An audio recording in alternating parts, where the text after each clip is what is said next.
V okviru razstave iz cikla dogodkov Spekula se je v galeriji Loža odvilo predavanje fotografa Arneja Hodaliča.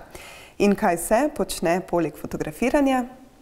Ja, predavatelj na 3 univerzah, potem organiziram ogromno tečajev.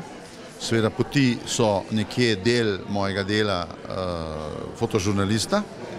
Sem fotourednik tudi National Geographic Slovenija, že od samega začetka, 13 let že. Pa še kakšna služba bi se najdla. Včasih še celo jadrnice skiperiram, če me prosijo. V svojem poklicu neizmerno uživa. Jaz to res uživam, to delati in kaj čem reči, za mene je to najlepša služba, poklic, delo na svetu, boljšega ni. Svet in njegove spremembe so nekoliko drugačne z druge strani objektiva. Ja, svet se je spremenil, seveda. Nažalost, bom mogel povedati na slabše.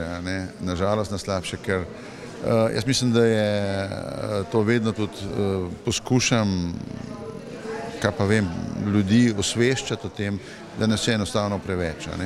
Pester program se nadaljuje tudi v prihajajočih tednih. Vabljeni k obisku tudi ostalih dogodkov.